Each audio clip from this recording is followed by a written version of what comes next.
I'm Ashley Anthony, and welcome to Take 5, where we take 5 minutes or less to talk about a program here at HISD. Joining me is David Johnston with HISD's College Readiness Department. So let's talk about FAFSA. Okay. HISD is doing a lot to prepare our students for college and help them get free money to go to school. Free money, better than having to pay for college, right? Correct. So first off, let's talk about what the FAFSA is. What is the FAFSA? Okay, well, first of all, the FAFSA stands for the Free Application for Federal Student Aid. It's an online application that students complete with their parents. It's a very straightforward process. What students do is they sit down with their parents, as I said, with their parents' W-2 and 1040. They're going to enter some very basic information. When were their parents married? Their date of birth, their social security number. After they input that information along with their parents' financial information, they submit the application. The application goes to the Department of Education. The Department of Education, they're going to create a very important number. That number is called the EFC, or the Estimated Family Contribution. And that number, what that number does is it determines the amount of financial aid a student receives. So the lower that number is, the more financial aid that a student will receive. Many of our students here in HISD are on free or reduced lunch. Those students will receive close to what we call a full Pell Grant, and that can be over $5,000. Wow. So after the Department of Education reviews the FAFSA process, they send the student and the family an email. So it's really important for students to be checking their email after they submit their FAFSA. Why is it important for students to complete this application?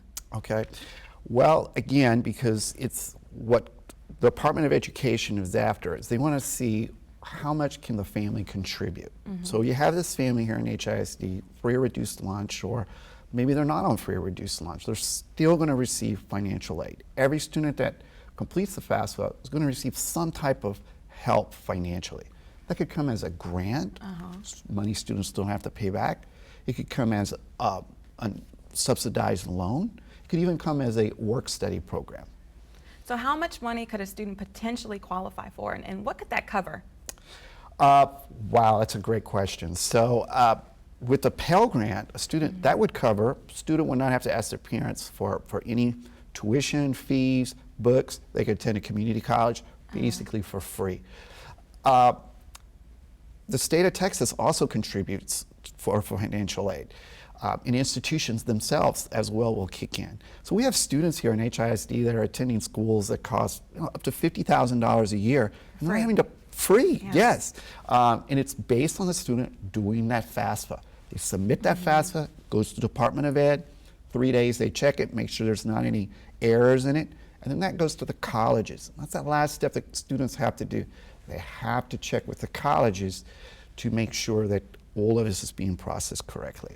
So with all of these great benefits to completing the FAFSA, why don't some students complete the application? You know, what we hear is that students' biggest fear, and the families as well, is they won't have money to pay for college. And that's the frustrating thing, Ashley, is that, you know, we're working very hard as a district to really educate our students and parents that completing the FAFSA is how you receive the money for college.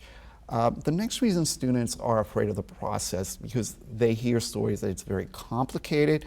Well, anything new is going to seem complicated at first. That's why we're training all of our counselors. All of our counselors in HISD have been trained on how to help students and their families complete the FAFSA. And the last reason that students sometimes don't complete the FAFSA is they feel like they may not have all of the information they need. Again, this is where our trained HISD counselors and college access coordinators really will work with students to help them gather the documents they need. I'm so glad you mentioned what your department and what the district is doing to make sure our parents and our students are educated about the benefits of FAFSA. I know we recently launched a new website, HISD-FAFSA.org, to make sure parents are aware of some of those, not just parents, but students are aware as well about the guidelines and the tips on how to complete your FAFSA correctly too, right? So can you talk about some of these initiatives that HISD has put together to make sure our students are ready and will submit that application? Well, thank you for mentioning the website.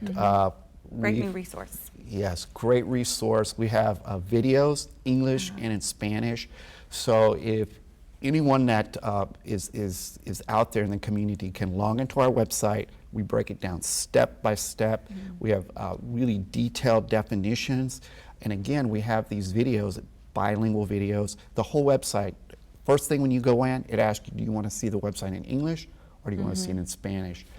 The second very exciting resource that we put together is called the Digital Messaging Campaign. Okay, what's that about? Well, what we're going to do is we're going to be working with the Department of Education and what we call the Apply Texas Counselor Portal. What that does is it brings together where students have applied to college in their FAFSA, where they are in the FAFSA process. So counselors for the first time can see on their desktop which students have completed the FAFSA, which students have not completed the FAFSA, and they can then text students off of this platform and say, hey, I see you haven't completed your FAFSA, or hey, you know, I see that you started the FAFSA, but you haven't completed it. Please come by and talk to me.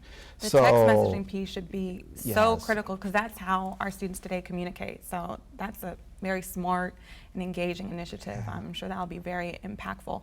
Can you tell me a little bit about HISD FAFSA Day too? I know that's for our Sure. community outreach program that we've got planned.